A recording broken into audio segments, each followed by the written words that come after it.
Hey, everybody. Welcome to the Bob and Evil Show, footballdiehards.com. I like that. That's pretty slick, Evil. The Bob and Evil Show. It has a ring to it. I don't know. Yeah, it's pretty funny. I just did that as a test and stuck with it. I think it's working for me. Look, a number of things working for us. And this is something we're going to do, everybody, throughout the rest of the preseason and into the regular season. You'll see a lot more video content on the site. I think it's easy to digest for people. It's fun for us to do, and I think you get a little more of the nuance and some of the things that are harder to provide in the written form at times. So we're going to look at some situations tonight, some changing situations, some situations of interest that are kind of, become a little bit harder to read and try and sort through them and see what's going on. We're going to start with the Cleveland Browns because every year the subject of Hard Knocks, the team that's featured on Hard Knocks, generates a lot of news. And this year maybe more than even normal, especially with Josh Gordon just arriving in training camp after sitting out to take care of some of his personal issues. We've got Jarvis Landry showing up. We've got new running backs. We've got a quarterback situation. All kinds of things going on. I want to start out, Emo, with the wide receiver situation. I look at Jarvis Landry, a guy with 100-catch seasons. Nobody has more catches in his first 4 years than Jarvis Landry. We've got Josh Gordon. We know what he has been in the past. The ADP is pretty close, right? Yeah, it is. It's gotten close. Landry is a fantastic receiver. You expect him to do really well. I think, I've drafted him in a few leagues, and sometimes I sat there, sometimes when you're actually drafting, and all of a sudden you go, wait a minute, it's Cleveland, quarterback situation. If Josh Gordon doesn't come back, and now he has, but if he doesn't perform, is this guy just going to be, is three guys going to be on him all the time, and he's not really going to perform as a, right now I guess he's a wide receiver too, he's fitting around in there, and he's still ahead of Josh. Actually, he's close. Both fourth-round guys right now, right? Or right in that range? Yeah, about around, yeah. And, that's about right. But so I think we're drafting Gordon more on what we'd like him to be than on what he necessarily is. We had Zach Jackson from The Athletic, who covers the Browns on the Football Diehards on Sirius today, and we kind of asked him, what his expectations for Gordon were this year. And he says it's probably, I think his basic premise is it's probably best not to have expectations for Gordon. He felt like we saw an 80% Josh Gordon last year, right? And if we got that guy, maybe we'd be okay. He's just not sure, and I think Landry's a little more of a certain thing, but it kind of brings up something I've been thinking about more as we get into drafts. You want to have a balanced roster, and you want to have balance within your roster. So let's say you're looking at Landry or Gordon. What do I like here? Maybe that depends on what you started out with. Maybe you started out with a Tyreek Hill as your top wide receiver or a T.Y. Hilton, guys that are maybe a little boom bust. Is that the guy you want to pair, Josh Gordon with? Another boom bust guy? Or do you want that steady guy, the guy with the solid annual production, the high catch totals, and a guy who looks like he's in that same boat going forward in Cleveland? And you mentioned the quarterback play, Tyrod Taylor, we're calling him now, Tyrod.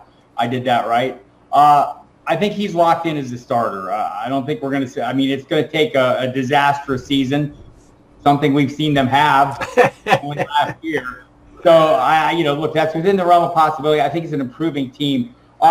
Just in general, when you look at your projections for Gordon, how comfortable are you projecting him? I know you handle all the algorithms. You do the work behind the scenes on that. How comfortable do you feel just doing those projections? Well, I was very uncomfortable recently until he came back to the team. He was all over our cheat sheet and trying to understand what was going on. I still am a little bit suspicious, but I was very suspicious, and I was, of course, very glad for Gordon to go and get help and make sure he's set. And he knows he has a problem for years, and he's really trying to help. But at the same time, I'm going, wait a minute, you haven't even come to practice yet, and you're already having problems. So I'm worried about it. Oh, he's back in. I think, obviously, a lot of us are already have drafted, so we're kind of in a position where we've already made decisions and won't have to make decisions. I'd like to see him on the field. I think we got to try and forget a little bit about, 2015 or whenever it was that he had that great year. 2013. It's 13. Been longer He was than even worse. Yards, right. I mean, and do you feel like are we chasing? We talk about that in daily and even in season long. We're chasing points. Yeah, we're chasing 2013. We're chasing 2013. What an incredible! He missed 2 games. He played he was like the third best receiver in 2013 and missing 2 games. That's what we remember. I just don't know if that's going to happen again. So, we've got him ranked around 20 or 25, which is RB2. That is Josh Gordon.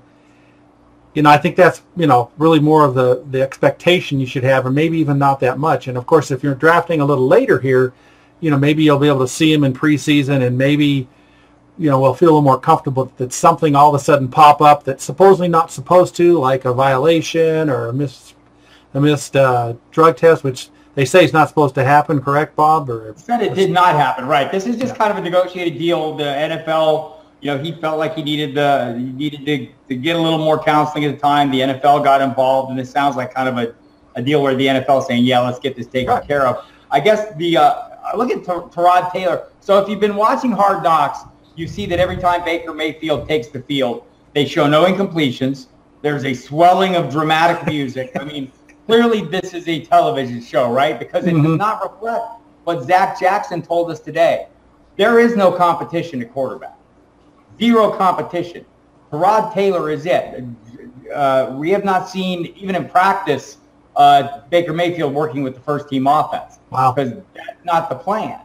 So it's just interesting to note that Taylor's locked in. We've seen him play pretty well. Certainly he's a safe quarterback, right? He's a guy that tries not to make a lot of mistakes, doesn't turn the ball over a lot. I think there's something to be said for that when you're the Cleveland Browns and you're looking to build on, turn things around, I guess, and not a lot to build on from last season. But the other thing Zach talked to us about is there is no competition at running back. Carlos Hyde is it. Nick Chubb is not making a push at all. Now, look, this may come over the course of the season, but have we been missing the Hyde boat? I've had a blind spot. How about you? Yeah. Oh, yeah, absolutely. And it's an emotional thing at the draft. This is a fantastic athlete in Chubb. Who's Hyde? Obviously he got a good contract, but we're kind of tired of him. And he was going around, let's see, what was he going around? The mid-7th round in ADP. Well, he had that big game against, I forgot who he played it against, but he had 9 carries for 64 yards, 7 yards carry, a touchdown. He looked fabulous. That first series, it was like, oh my gosh, wow. And yeah, he excelled against Buffalo. It was Buffalo. He jumped 1 round. He went from 7.8 ADP to the middle of the 6th round, and I think it's a true thing. I think we did miss the boat. He's going to be a pretty dang good running back, and like you said, if you know now, he's really the guy. That emotion's gone away. We've seen him in play. We've seen the situation, and now, shuck, we all had all those drafts the last two or 3 weeks that, yeah, we could have taken Hyde a lot earlier. We just got away from him, and yeah, we missed the boat on that one. Think back to last year too. He was heavily targeted, caught a lot of passes in the San Francisco offense, and then, like you mentioned, they did pay him a fair amount. With Nick Chubb, our friend Matt Waldman at the Rookie Scouting Portfolio thinks he's every bit as talented, if not more talented, than Saquon Barkley. But it sounds like it's going to take a little time to get there. So those are some things we're looking at. Also, David Njoku, you asked Zach Jackson about him as well. He's kind of flashed. Had the 2-touchdown game in the opener against the Giants, the preseason opener. 1 from Mayfield, 1 from Taylor. And basically Zach Jackson said he's that guy that, he can make those plays. He is 6'5". He is 250 pounds. He is bigger than the guys covering him.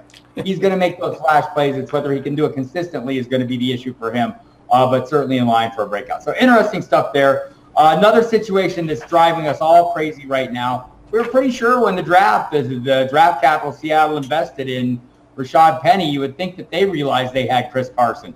Now we all realize they had Chris Carson because he looks like locked in as a starter. And it's not just necessarily Rashad Penny's hand injury, broken hand he suffered. Pete Carroll says today he'll be ready week 1.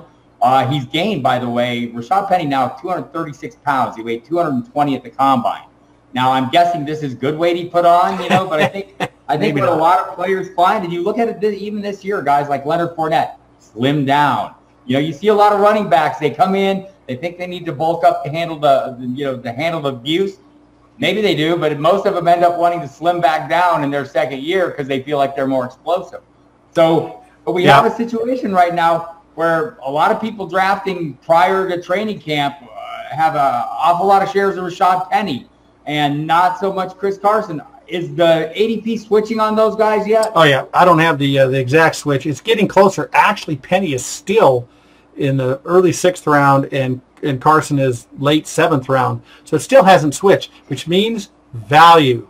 Right. You can get Carson almost in the 8th round, and that's value. And he's going to, not every rookie running back is going to be stellar the first year. And you got the problem with the hand.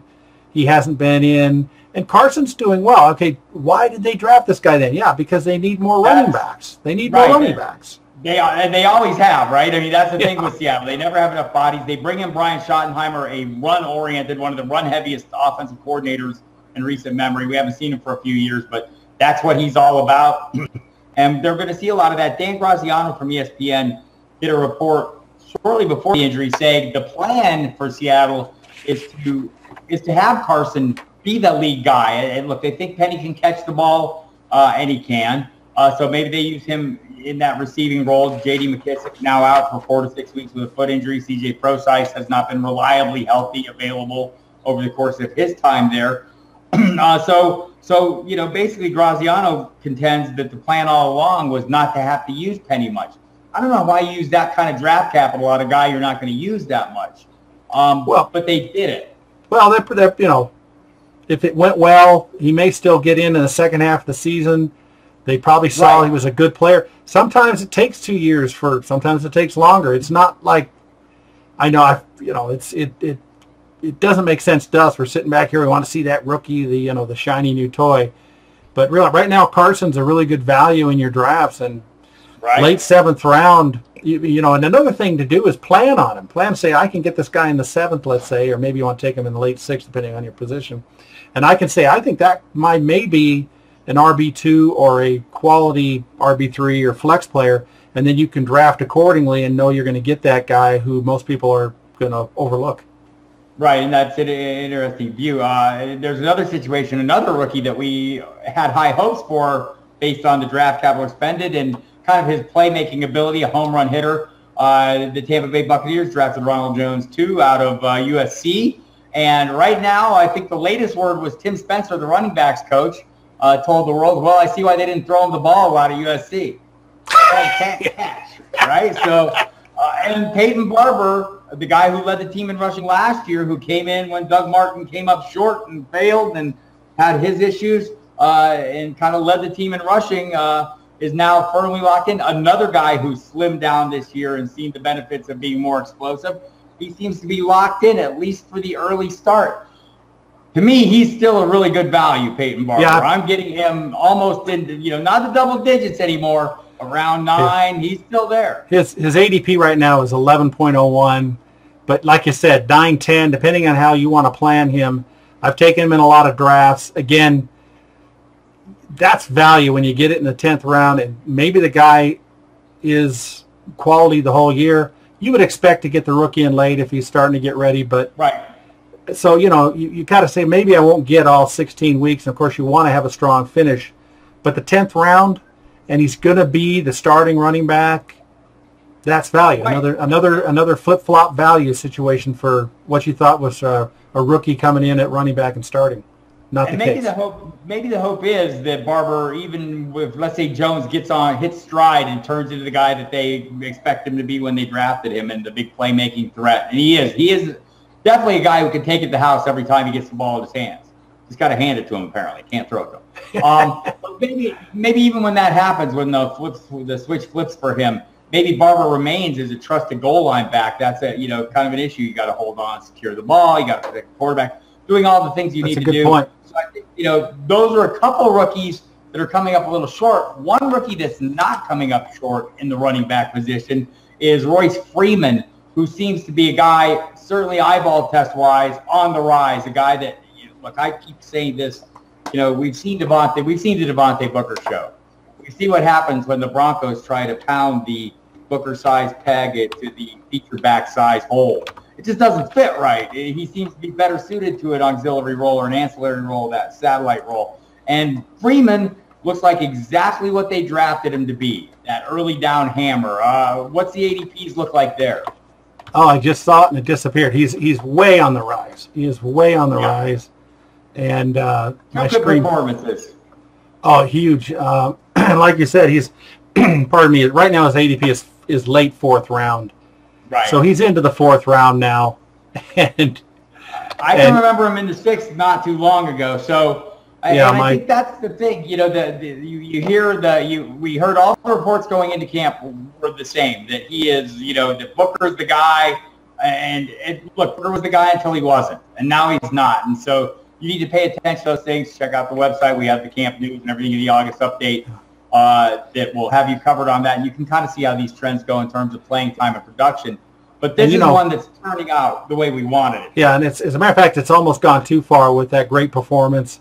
And now he's popped into the, you know, the 4th round and creeping up on the 3rd. Now the value's tougher. You got to kind of put up with the, you know, 4th round or maybe even a late 3rd round to get this guy. And that's kind of what you don't want to have to do. You don't want to have to, the value, you know, the value is, he's going to have to really perform if you pick him in the 3rd round, late 3rd round. Right, and I guess, you know, one of the things that you see here is, I mean, look, we hope that Ronald Jones comes on, that the evolution happens, that he becomes the thing. But when you can find these guys that start out as that, but at some point, Ronald Jones is going to be a great value, right? At some point, Rashad Penny, you would think, if things start, you know, we get this 3rd preseason game coming up this weekend is going to be important because it's kind of the dress rehearsal game. And if these guys that are going to be holding down the starting roles, the Peyton Barbers, the Chris Carson, come out and have solid games. Part of Penny's problem was he didn't look good in the first game. The per carry average wasn't good. Same with Ronald Jones. One good game could change all this, but one more lousy game, then you start looking at Jones as, hey, I need that running back that's going to emerge down the stretch and become the guy that leads me to a title maybe. Maybe he's that guy. That's not going to be Freeman, I don't think. I think at this point he's kind of solidified himself in the minds of fantasy owners as that lead guy that they drafted him to be. All right, let's look at the Washington Redskins, another running back situation. They lost Darius Geis, obviously, in the first carry of his exhibition season to a torn ACL. So that left them with Fat Rob Kelly, who's now Fit Rob, by the way, another guy who has leaned out. See what these guys learn. This is not a single thing. This is a bit of a trend, right? So they bring him. You know, he looks like he's moving up. Samaje Perine, you know, is in the mix, but kind of sprained his ankle. Byron Marshall was a guy who flashed a little bit. He's also hurt. Chris Thompson says he's not all the way back. Lo and behold, time to dip into the free agent pool, and they pulled the big fish out. They pulled Adrian Peterson out. He of the 3.0 yards per carry over his last 2 seasons. I've already seen. I'm in a draft right now where I saw Adrian Peterson go ahead of Rob Kelly. This might be a knee-jerk reaction, people. Oh, this is a classic example. Classic example. Yeah, everybody remembers Kelly the last year or two as he was developing as a player. Okay, he's not a superstar, but like you said, he's in better shape. I draft Kelly right now, and people hate him so much. It's like 11th, 12th round. He's right kind of in the middle of those two. And of course, it may get worse now with Peterson. He may drop like a rock. He's a great value. And another guy that you mentioned is Thompson, who I forget what he was last year. I should have it here for the show. He was like top 20. He was like an RB2. He was playing like an RB1 some weeks in PPR formats before he went down with a broken leg. So here's a guy who's probably falling too because of Peterson. And the fact is he may not be that healthy initially. And if you can get him late, and that's a guy who can play the second half. He could be a superstar in the second half that helps you in the playoffs.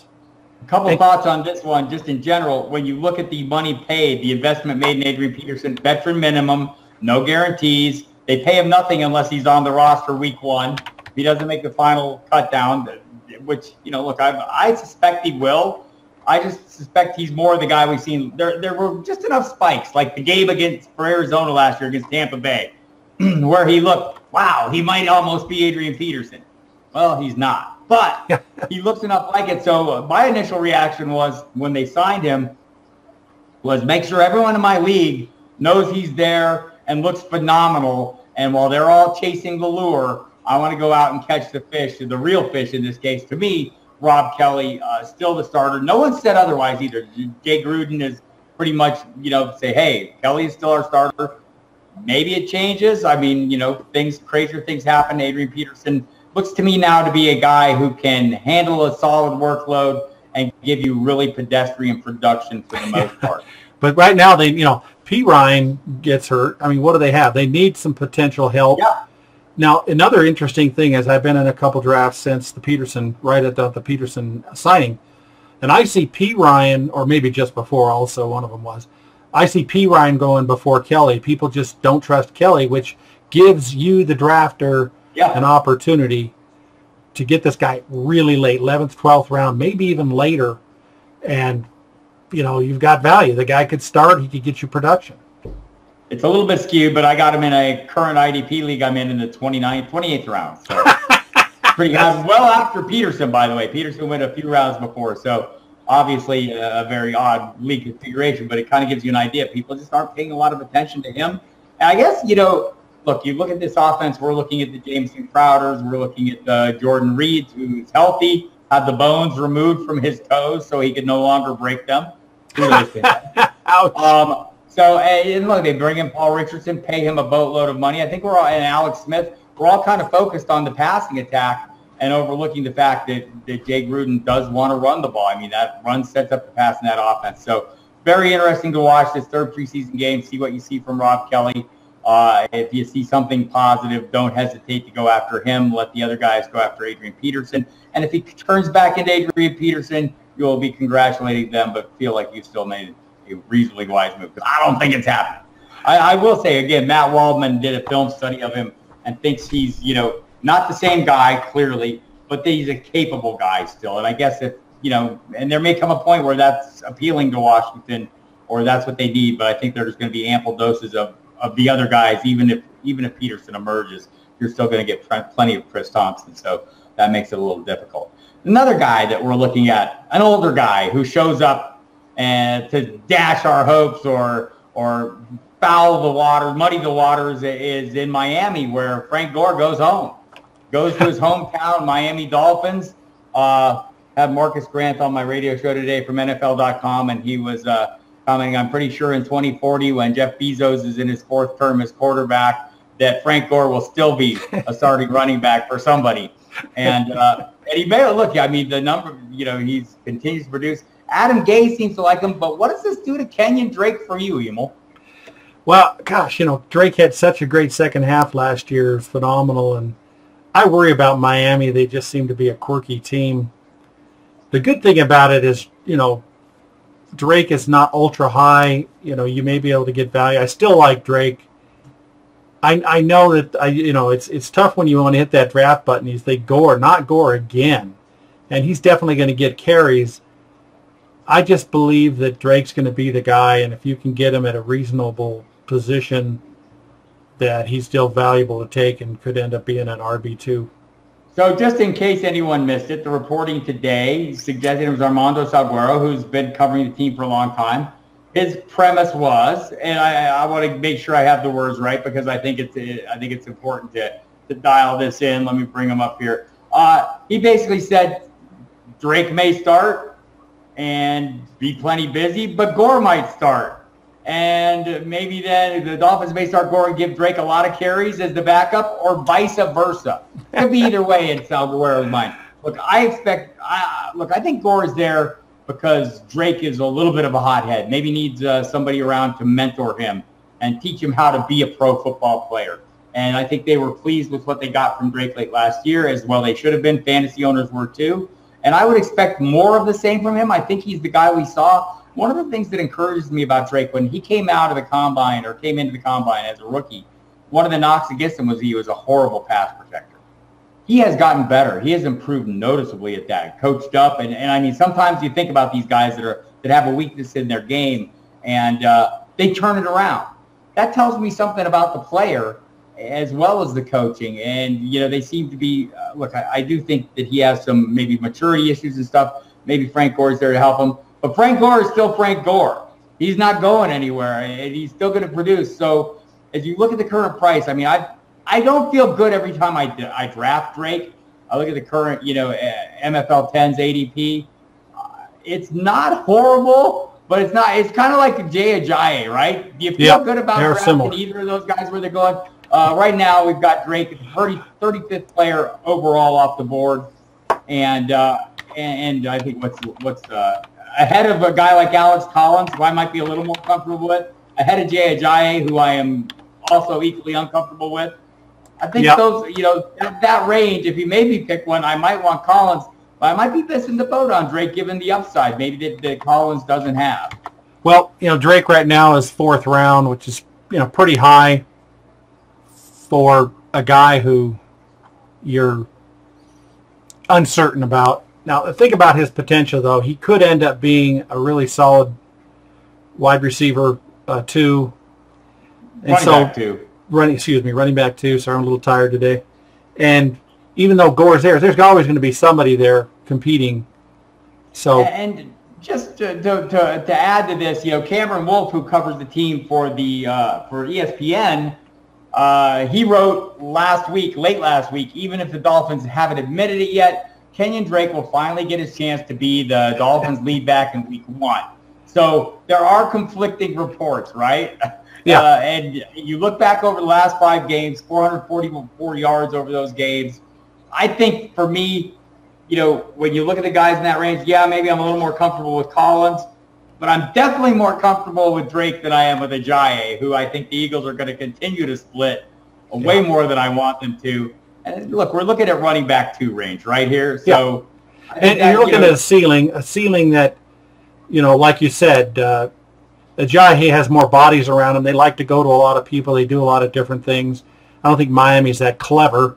So Ajayi has a little bit better ceiling. So if you're, flipping a coin there and he slides into the bottom of the 4th, let's say, depending on your draft and whatnot, your style of league, then you're getting an upside with a little risk. And of course, like you said before, it depends on who you pick the first 3 rounds.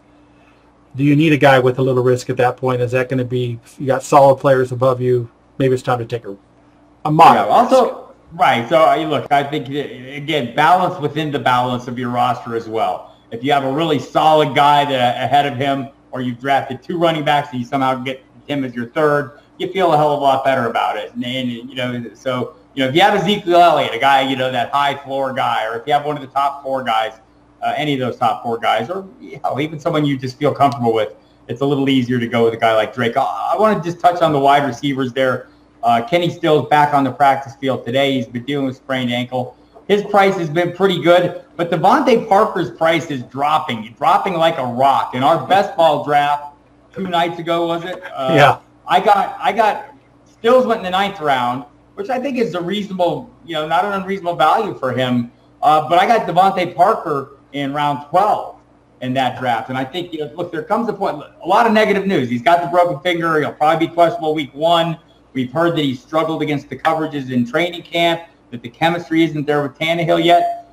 He's a great athletic guy who they drafted to be a wide receiver 1. In the 12th round, I think that's not a bad dart toss. Oh, that's a fantastic pick, and that's what you're looking for. Remember, when you're taking late, sleepers, long shots, guys that aren't the perfect thing, and that's why they're there. It's not going to be sexy. It's not going to be, oh my God, I got to take this guy. These are the kind of things you're looking at. He has a real chance of being a wide receiver 2 and a 12th round pick. That's great. You're looking at probabilities. It's not going to just be black and white that, oh my God, everybody forgot about this guy and he's sitting here in the 12th round. So it's not always pretty. One of the things that interests me about him is I think in the last 2 years there's only been one guy who's played under the doubtful designation, and I think he's done it twice. Wow. So it's kind of interesting that, played through some issues. And every year you hear them say the same thing. He's, he gets it now. The nutrition's on point. He's the first guy in the building and the last guy out. It's always, and then it just never quite materializes. Danny Amendola and Albert Wilson also, they're going very late. I think maybe they're the better values of everybody. Against Aguero, maybe showing a tendency to be hyperbolic. Says that Danny Amendola is going to make us forget Jarvis Landry. I'm not sure I'm not sure Danny Amendola stays healthy enough to make us forget Jarvis Landry, who, again, is productive as any receiver ever to play the game over his first 4 years of the season. So what a statement. Interesting that. Let's move on. I do want to say Mike Gesicki is a guy we stream at tight end, or you take an upside flyer. the reporting on him has been very positive in terms of his goal line and his chemistry, his red zone work and his chemistry with Ryan Tannehill. He is a guy who 6'5", a athletic guy, slam dunk champion, right? So he is that. Look, Adam Gase, the coach there, has been looking for the Julius Thomas he had in his Peyton Manning time in Denver, right? That guy that 12 touchdown catches 2 years in a row. And he's been trying to find that so bad, he tried to make Julius Thomas that guy last year again, literally after the fact. So, well, I think it's a great pick, and I think it's a great pick for your second tight end. If you're in a league where you need a second tight end or this typical, he's a great value because you can get him pretty late, and he's starting to sneak up a little bit, but he's going to get opportunity, as you talked about. He's talented. Tight end rookies usually don't do that well, but he's going to get a lot of opportunities, and if you can get him as your second tight end, I think that's great value. Yeah, Jim Bowden from SiriusXM Fan Sports Radio, the former baseball GM, is really high on him and talked to Ryan Tannehill. He's down in the Miami area, so he thinks that also there's a little bit of a vibe that maybe ownership wasn't as keen on this draft pick as the personnel people were, so maybe they're going to try to make this work. So they all maybe keep their jobs. Always love that part. That's scary. Yes, the Pittsburgh Steelers. Le'Veon Bell, he's not there. Not going to show up until week 1. We saw last year he got off to a bit of a slow start. Took about 3 weeks to get on track. We've seen James Conner now, turn into a guy that all of a sudden we combine to being a handcuff. I think, for me, handcuffing is something I'm not as quick to do unless it's the right price. Right now, Connor's the right price, is he not? Yeah, in the second year, he's been able to develop. You watched him in that one game, and he was getting yards after contact. I know he had some big holes, but at the same time, that's why I like to watch preseason. It's hard to pick things out, but he looked like he's ready. And I consider him a high-valued handcuff where if he gets in there whenever, whether Bell doesn't come or if he's not in shape or maybe Bill gets hurt, he's had 400 touches the last year. That guy is a great handcuff. As a matter of fact, in large rosters, drafts, I take him in the 18th, 19th round, even if I don't have him handcuffed, because I think he's a great value pick and a great handcuff. Yeah, something that I think we should pay attention to as well with Le'Veon Bell, if you're slightly concerned or worried, go back to 2007. Look what Mike Tomlin said about fast Willie Parker at that time. We're going to run the wheels off him. This isn't the Mike Tomlin MO. They know Le'Veon Bell is not going to be around beyond this year with them. Why are they saving him? And they haven't saved him. He's had over 400 touches, I think, in each of the last 2 years. Interesting, Dave Richards from CBS, I was doing a spot with him on Sirius today, and he mentioned, usually the heavy usage has not been good, but in cases of that heavy usage, the third year of that has been surprisingly good. So kind of an interesting little factoid there, but expect heavy usage for Le'Veon Bell. But if something happens, I guess, and you can get Connor in the 13th, 14th round. Right.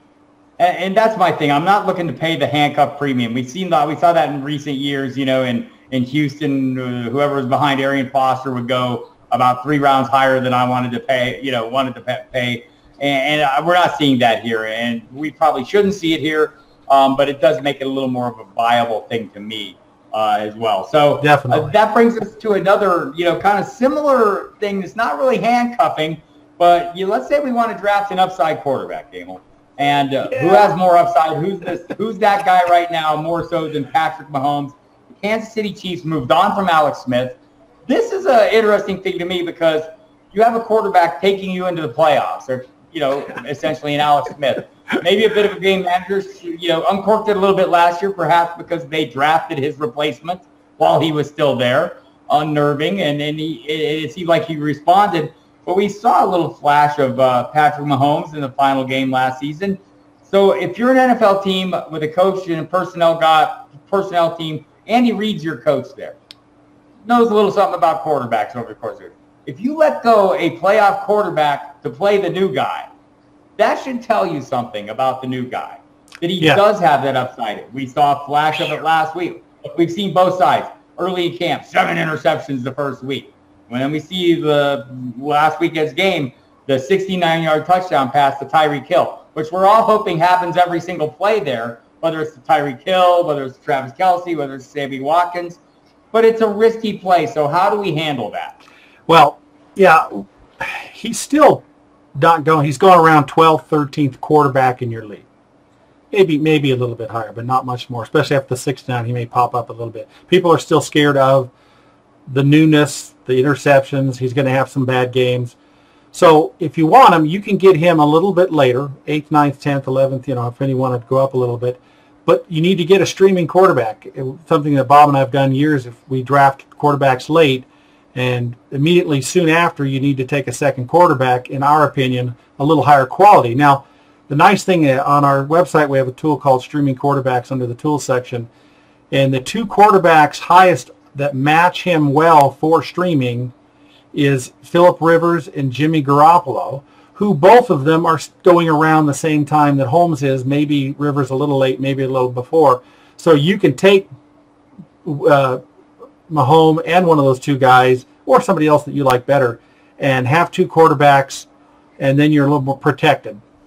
Right. You could do a similar thing with Andrew Luck. Maybe you're not confident that he's going to turn back into Andrew Luck, right? And in some of these cases, even with Mahomes, you can take them before you take the second guy, the steady Eddie, I like to call him. And maybe that steady Eddie just all extends. Maybe you just want a guy that you know is going to be starting, and maybe it's an Eli Manning who, whether you think he's got it or not, you look at the Giants, the weapons they've surrounded him with.